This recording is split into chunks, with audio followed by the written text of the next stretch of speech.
It's FriYay! Happy Friday, everybody. Let's bring it on in. What you say? Where are you? There you are. There's my girls. FriYay! Here come everybody. Hi, Marianne. I see you. Marianne's in the house. Who else is here? Thanks for the sweet love. There's my girl, Vanessa. Hi, Vanessa. Here comes everybody. I'm trying to find my little quote of the week. I lost it. Catherine and Trisha. Woohoo! Bring it on, girls. And there's Cynthia and Susan. All my girls are here. Happy afternoon. Are you excited for Friday? Listen, I just took all of my Christmas ornaments down and took everything apart. The only thing that's left to do, the trees in 3 parts, needs to be bagged up and taken back into the basement. Delighted to see it all go. You know, it's really fun to put it up, but it's really nice to put it away. I'm ready for regular. I'm ready for normal, whatever that is. You know, we all say that, right? Normal is weird. Gisela and Susan, there's my girls, all here. Today's Q and A day. This is a big day for us. We get lots and lots and lots of questions. Teresa, I want you to get better. She's saying hi from bed. She's still sick. We want her to get better. We're all praying for Teresa. There's Robin. Catherine started it. You know, it's nice to clear the decks, isn't it? I always say this. I like clearing the decks because we get to this place of overwhelm where we've just had enough. That's where I am with the holidays. You know, I don't want to see one leftover holiday thing. I want that all gone. I don't want to see any more gift wrap or presents or, you know, none of it. I don't want any of it. You know what I want? I want clean. I want fresh. I want to scrub the house right now, which is a weird thing to say, but that's how I feel about it. Hey, are you sharing these videos, by the way? When you share, you care. I love it when you share, and I really appreciate the fact that you share. There's my girls, Jenny and Mimi. Listen, we're all done. Yes, Mimi, I agree. Make the Christmas stuff go. Make the Hanukkah stuff go. If it says holiday, it needs to go. We have bins for that, right? Thank you, Rubbermaid. Anyway, so you guys know what our quote of the week is, right? Do you? Are you paying attention? These quotes of the week are kind of my favorite thing. Of course, I can't find it now. I lost it. If you could see my desk, I have all the things out, all the things. And I have just been absolutely crazy and busy trying to get everything done so that I can, you know, I'm going to be gone for a whole week in the middle of the month. So right after we're done with everything, watch out. Leanne's going to be on the ski slopes in Tahoe skiing just for a few days. I have a conference as well. So I'll bring back all the juicy stuff I learned from there, but you'll be missing me, won't you? I'll be checking in. It's just going to be super irregular. But today, Fridays are always our Q and A days. And if you want to participate in Q and A's, all you have to do is send an email to support@savingdinner.com. In the subject line, you put question for Leanne on Friday. I answer it. So I'm a nutritionist, in case you did not know that. I've been a nutritionist since 1993. Some of you weren't even born. And let me just tell you something. The world of nutrition is fascinating because, and nobody will tell you this, but I will, there's a lot we don't know. You know, the phytonutrients were just starting to be discovered back in the day when I was starting in nutrition. There's been all kinds of discoveries. As a matter of fact, in the body itself, we discovered the endocannabinoid system that we didn't even know existed till 1990. So the be-all, end-all, I-know-it-all folks who are out there, you know, wanting to be your guru and wanting to tell you this is what it is and that's it and slam, bam, that's it, folks, don't listen to them, please. Because I'm going to tell you this. For as far as what we know right now, according to the science, I'm going to give you the best that I've got, but I cannot guarantee it will not change as the research gets deeper. If you read anything that I wrote way back in the 90s, my very, very first book was written in the late 90s, and it's full of eat non-fat, low-fat, this, that, and the other thing. And it was all about the fat. Well, a lot's changed, and we've learned a lot about our body's chemistry and how our body physiologically deals with it. We just, you know how it is. You understand what makes you feel good, right? You understand what makes you feel good. And when you try to squeeze your little round peg into their square hole so that you can make them feel better, you can say, I'm complying as best I can, then that's when we really lose ourselves. That's really a big part of that carousel of crazy, is it not? Carousel of crazy is something that we have all hopped onto, usually in our teen years, and we've never been able to get off of it. Maybe for a minute, only to lose the weight and regain it back, maybe with some friends, and back on we go to the carousel of crazy. Having our whole mind occupied with our stupid weight and how we feel all the time, and going to the doctor with different symptoms. It's insane. If you really think about it and think about what the foundational, genesis of this whole thing is, it does make you a little crazy. And that's why I call it the carousel of crazy, because there's just no end to it. There's no destination. It's just swirling, and there's your weight up and down all over the place. One of the reasons why I started the sprint, I started a hot melt diet way back in 2015. And I had gals getting results and what have you, but there was something quite not there. And then, we started investigating fasting and all of that. And I put things together. I took out the inflammatory stuff. I made it super simple. And this is why the sprint is what it is now. It is super simple, and it's a no-brainer. You don't have to figure it out. You just have to do it. That's what I like about it. And this is why people are getting results, and I'm very proud of this. It's free, for heaven's sakes. You can go to savingdinner.com/sprint and go pick it up. Just print it out and pick it up.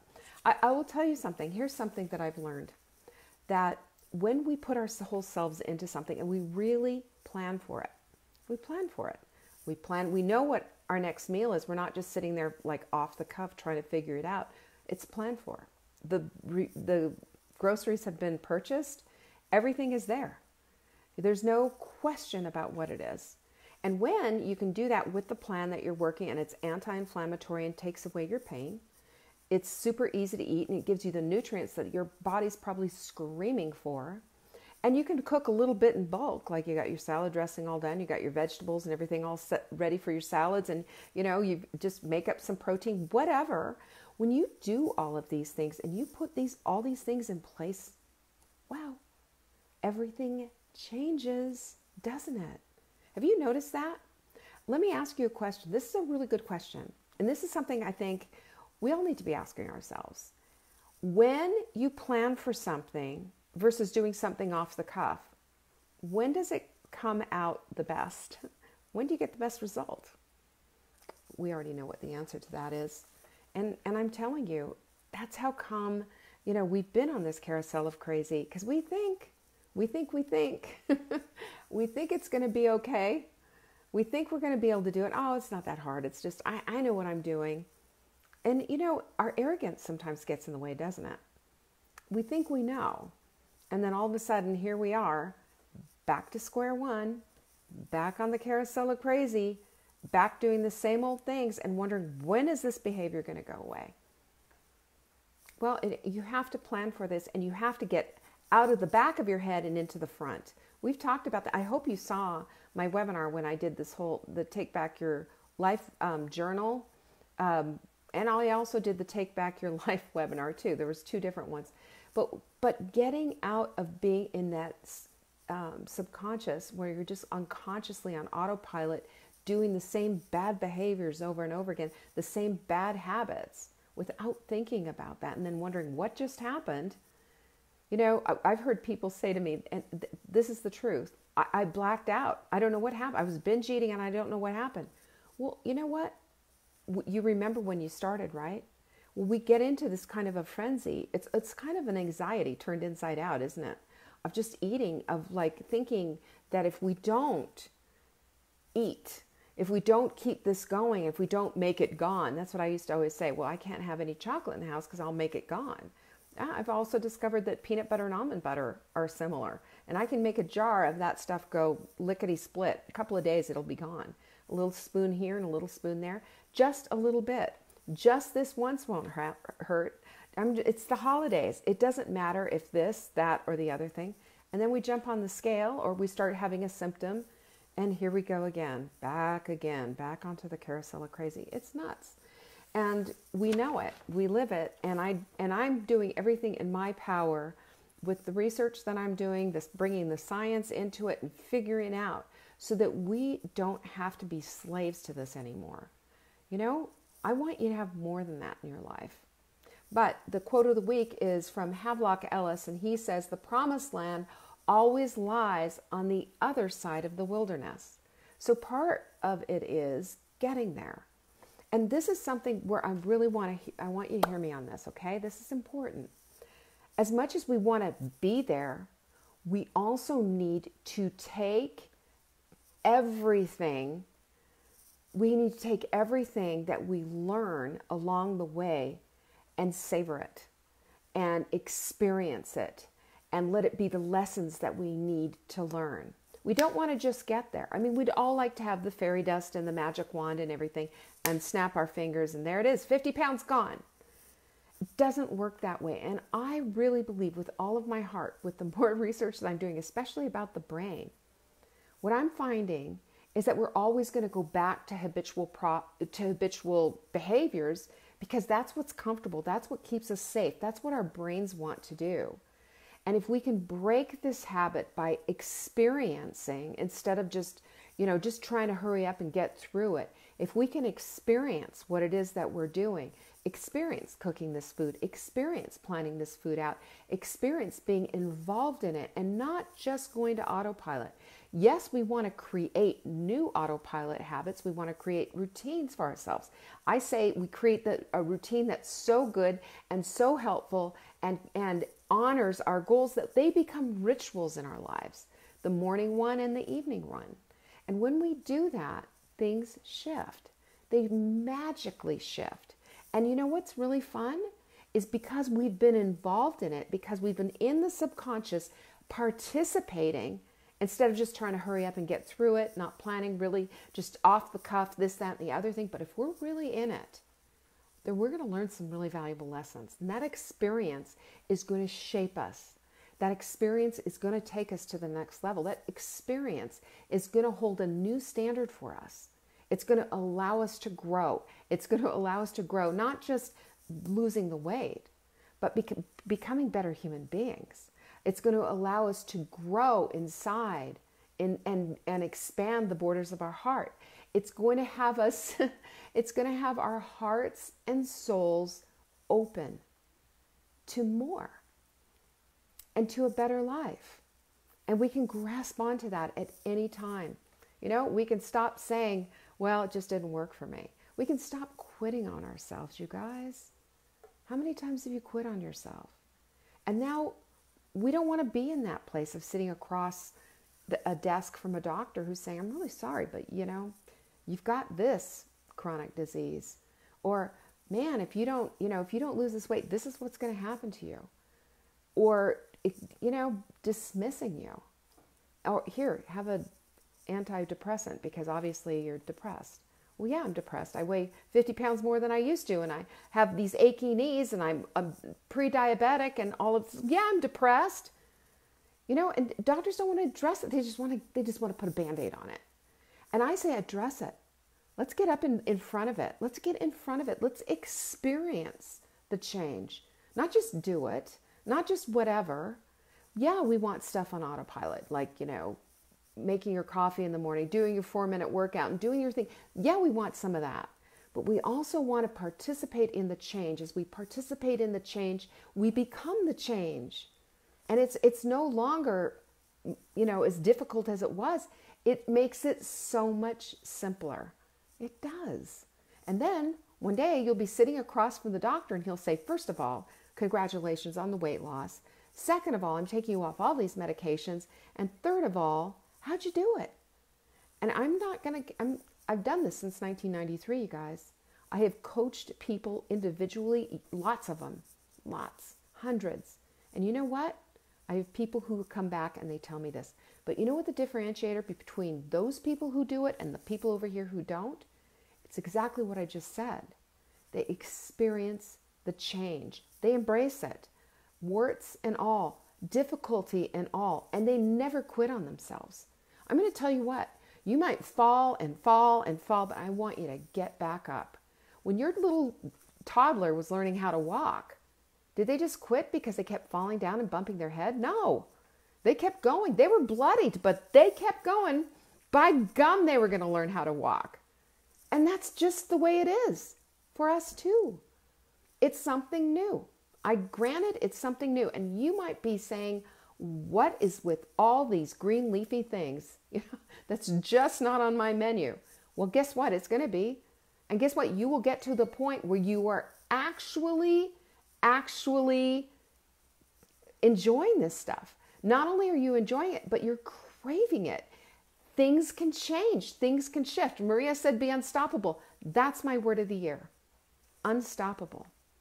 Unstoppable, because nothing is going to be coming between me and my goals, me and the vision that I have for myself, me and the vision that I have for my life and for my tribe, for you. You know, this is why we have Take Back Your Life. We offered, the webinar was just recently, we just did it. And it was an eye-opener as I prepared it. The more I learn about how we function, the more I understand we have to beat a system, because our system is going to put us back into the place of comfort. We have this thing called the amygdala in our brain, okay? The amygdala is the fear center, essentially. And the amygdala is like, no, don't do that. Let's stay safe. No risks. I'm scared. Don't do that. Let's keep eating the Doritos. I don't want to eat spinach. Ew, no. Risky, bad, scary. I mean, but guess what? Look at Trisha. I'm working toward 33 pounds by 331. She's been just doing great. So many of you are. And you are the ones who show up. You show up, you share, you participate, you write stuff out, you encourage others. And guess what? Everything about you is changing. It's not just you have smaller jeans. Am I right? It's not that you just have smaller jeans. You have a bigger life, a bigger perspective, a greater understanding. What does that do to you? It changes who we are. It changes who we are. I want to be changed for the best. Every single year I want to look back and say, you know what? 2020 was so much better than 2019. I learned so much. Because if we are perpetual students, then we're going to be perpetually learning. And that's going to be just changing everything, isn't it? I love stuff like that. Oh my gosh, you guys. All right, how about some questions? I've got a ton of them. Let's get to it. All right, first of all, oh, and by the way, if you're a part of the sprint group, at 2:00 Eastern, I'm going to be running downstairs. I'm going to show you how to do bone broth. I'm going to show you my sprouts. I'm going to answer any questions that you have. It will be in the sprint group, okay? Directly in the sprint group. savingdinner.com/sprint to get your sprint and get your sprint invitation. And we'll get you in there as quickly as I can. But listen, I'm telling you, I'm going to show you how to do all the things, because I want you to feel this sprint and to know it and to get her done. And we can do that. All right. So Joanne asks, are there any high fiber cereals to eat that you know of? Well, there's a ton of them out there. And there's lots of high fiber cereals. And my suggestion is I try to move people away from the cereal eating, okay? Away from cereals. Cereal is a big bowl of carbohydrates usually. Or even if you do like a paleo granola or whatever, it is high density seeds and nuts and what have you in there. And it's just super compact, concentrated calories and fat and all of that. And listen, there's not, that's fine. But for me, I want more bulk eating, I do. I want a little bit more bulk. What happens if we are eating these kind of cereals is that it's just going to fill you up right at the very beginning, and then you're going to want more later. I prefer to do things that are going to give you a little more volume, and so I'm not really much into cereals. Plus, they are so expensive. Even if you make them, you were looking at all those nuts, and if you're eating oats and stuff, which is not recommended because, again, that's a grain. Grains are used to fatten cattle, you guys, for slaughter. So, and all kinds of livestock. So let's take a look at this. I like to move you over instead into the place of looking to your vegetables for your fiber. And there's just so much more value in that. And it also helps us to switch fuel sources. This is what I love that. Yes, Lisa, you'll be able to watch later in the day. It's going to be in the Facebook Sprint group, and you can watch it at any time. I'm just going to go do it after I've done this because I want to show you how to do bone broth without a recipe. When I have people asking me, well, how many cups is that? And what's the measurement for this? I want to say, no. Here's the thing I'm just going to mention. You need to be able to do stuff that doesn't require a recipe every time. You need to be able to do stuff intuitively in the kitchen that makes you a better cook. And I'm going to show you how to do bone broth so that it can just be instantaneous. You never have to measure, touch, or do anything. And you'll love it because it makes it so simple. Right? I like that. Okay. So this is from Mary, and she's got a couple of questions here. She said, backstory, I am an elementary school teacher and barely have enough time for a grab-and-go lunch and make a bathroom break. I usually have an unsandwich wrapped in lettuce without the bread. There is really no time for a complicated lunch between 7 and 3:30. I read through the intermittent fasting times, the lunch recipes, and I'm trying to figure out how to make it work. Can I drink coffee at 6, drink a smoothie and some sort of snack for breakfast at 11, then have an early dinner? I can't make it without food with 26-year-olds until the end of the day without turning into hangry Miss Grumpy. What are your suggestions? Yeah, I mean, I think this works out really well. What I would do is even, you could take your smoothie, your soup, in a container in a thermos and just take that with you because that soup is very warming and very satisfying, and take some protein, and just chew on the protein like that. You can also do another, which I don't mention in the sprint, but I don't have a problem, is with people who have these kind of situations. You could do another smoothie if you wanted to, and do a smoothie when you get up. It's got to work for your particular situation. It's got to make sense for you. And obviously being hangry is one of the worst things in the world. And I have no hanger management tips for you on that because, again, we're retraining our hunger hormones. That's one of the biggest things with the sprint. So you're going to have to take a look at that. Okay. Take a look at what works for you. If you can have coffee at 6 and then have your smoothie, stretch it out as far as you can, maybe when you're commuting, so that you're at least getting that 12 hours of fasting in. The rest of the time, just make it work how it works for you. No snacking and having a nice big gap between every meal. That's the whole premise of the sprint. I subscribed to this is also Mary. I subscribed to your recipes when my kids were little and I worked.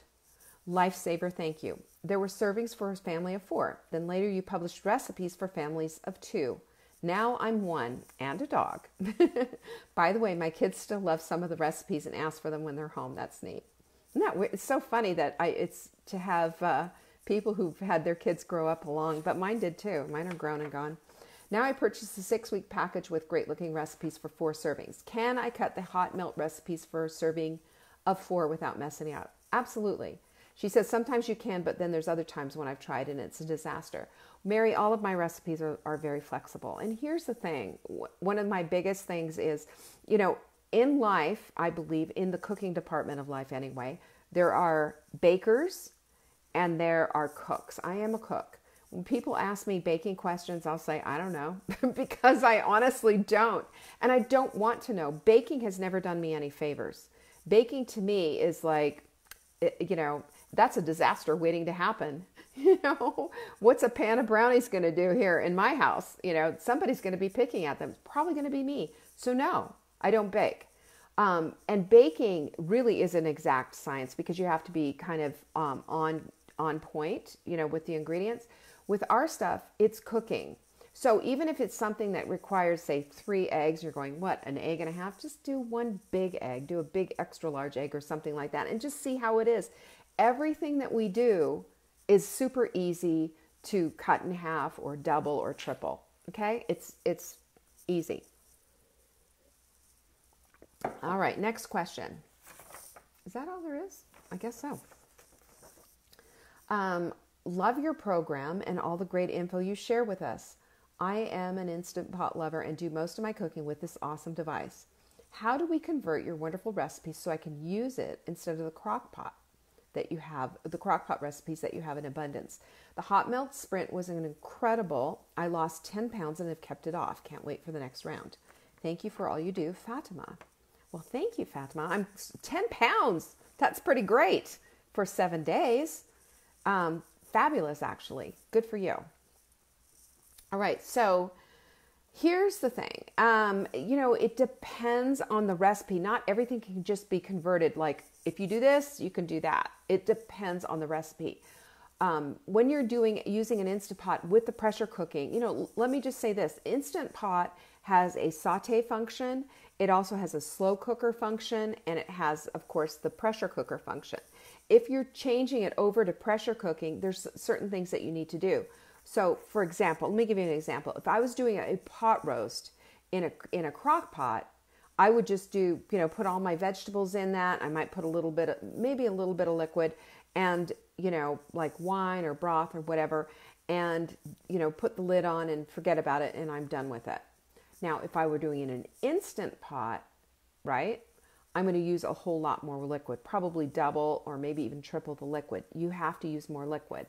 You don't have that option of, with some stuff with the crock pot, I have gone without even using liquid, knowing it's going to make its own liquid, right?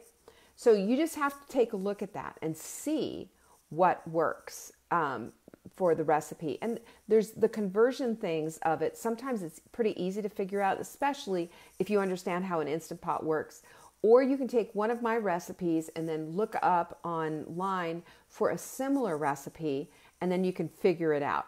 You can figure out like how much liquid you're going to need to add in there and what the cook time should be. And I believe in one of our programs somewhere, we have kind of a general table of if it says 8 hours in a crock pot, it's going to be this much time in an Instant Pot. But honestly, I don't know where it is. I don't know, and I don't know where. Probably it's in one of our Instant Pot, crock pot ebooks somewhere. We've written a few. I mean, we've been online for 19 years, so you can imagine there's been a little bit of content there. But take a look. Go to savingdinner.com. There's a little magnifying glass thingy, and you can just put in Instant Pot and see what you come up with. And remember, it's Instant Pot, not Insta Pot. Instant Pot, because if you put in Instapot, nothing will come up. I called it Instapot forever, which I think is cute. I don't know why they're not using it. Not my rodeo. All right. Kathy's asking, what are your thoughts on monk fruit? I do well without any sugar, but still need to bake a few things for my family at times. My husband and I are both pre-diabetic.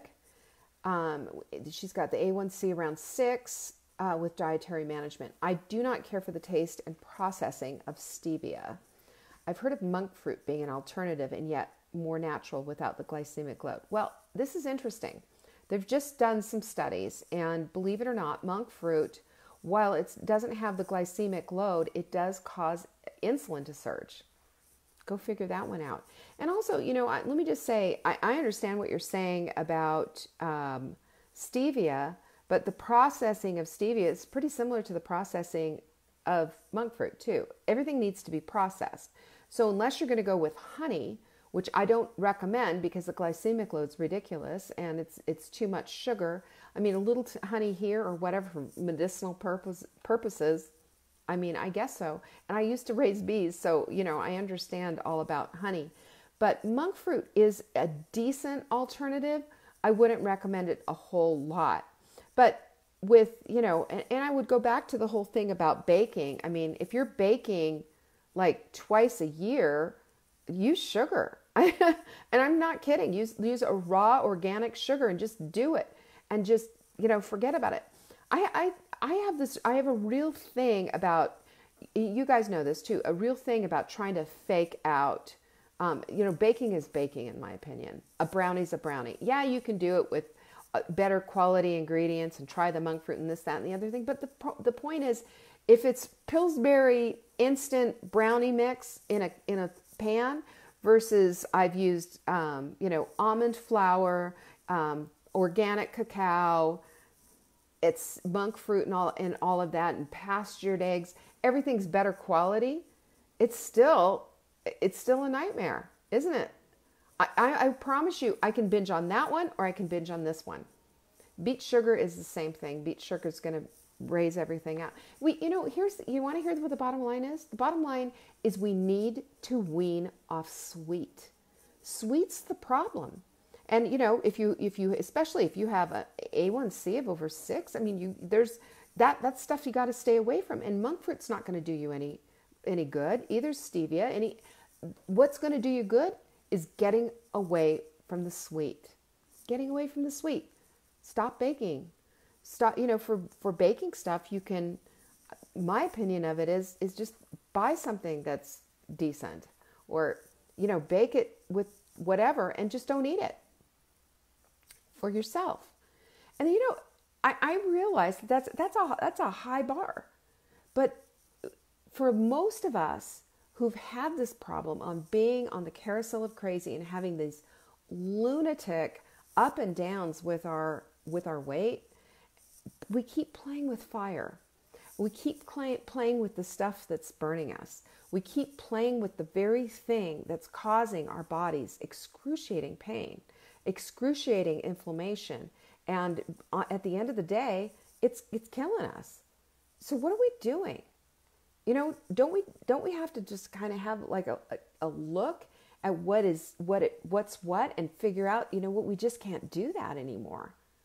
Do you know that? Do you ever look at that and just think, what am I doing?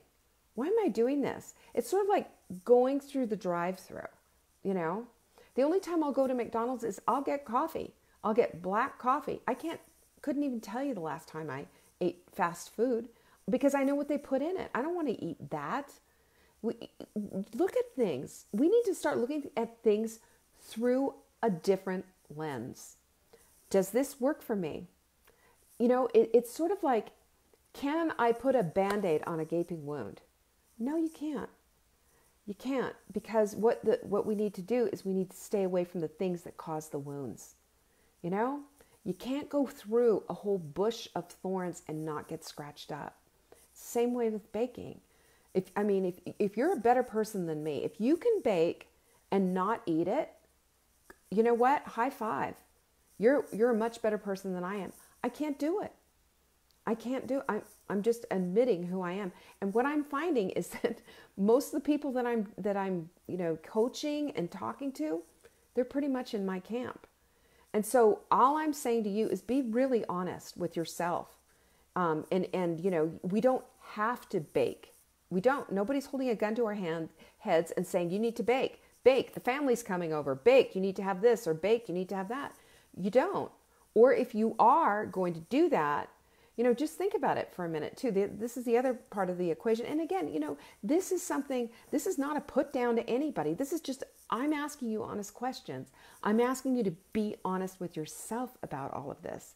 And let me ask you, if this is the stuff that causes us to be pre-diabetic, why would we continue to make it? Why? And why do we want to give it to our families so they can get there? Or it's just a matter of time. There's a tipping point for all of us. There's a tipping point where we're finally going to get over the edge where it's just our bodies have had too much and it's like, bam, there you go.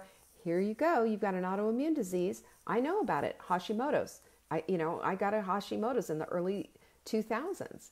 I've been battling this for probably 17 years now. So if we understand all of this, then maybe what we need to be looking at is, instead of trying to substitute a bad ingredient out for something not as bad, but it's going to be a problem food for us anyway, why do we want to eat that? I don't know of anybody who can do this. And if you can do it and bake like glorious things with all these better ingredients and not touch them, you're a better woman than I. Or have a little tiny sliver every once in a while, you're a better woman than I am. I just can't do it. You need to do what works for you and for your family. And I'm saying that, on occasional treats or whatever like that you're making for a special occasion or whatever, then fine, do it. And just do it with whatever you want to do it with. But just because it has monk fruit in it instead of sugar doesn't mean it's a better option. It just means that it's a little bit better. But it's going to still be an issue, you know? You can be gluten-free, vegan, this, that, and the other thing, and still be sliding down into that downward spiral and still be trapped in those same carousel of crazy habits. Just because the ingredients are better doesn't mean you should be doing it, and you gotta examine that. At least I did. And for me, I gotta stay away from baked stuff. So that's my thing. And most of the clients that I'm coaching right now and for the last, 20 something years, they're in the same boat, you know. What got you there is not going to get you out. You got to do something different. So there you have it, my friends. Now I've got about 5 minutes to get ready for you, and I'm going to be downstairs in my kitchen. Now the sound quality is not going to be great, but it will be on our Sprint page, not here in Saving Dinner. It'll be on our Sprint page, so you need to be in there. And I'll see you over in the Sprint group because I'll be talking all about what we're doing and how we're setting up. If you have questions, you can ask me and I will answer them. So there you go. I hope you're sharing this video. I hope you've ordered your supplements. I hope, everything is going well for you. I am so excited that so many of you are joining us for this new Sprint coming up, the first one in 2020. It's on Monday, you guys. It's on Monday. Oh, and by the way, webinar is on Thursday. So mark your calendars, 7 p.m. Eastern. Our webinar is on Thursday for sprinters, this next coming up Thursday. So go ahead and mark your calendars. All righty. Love you guys. Peace out. Bye.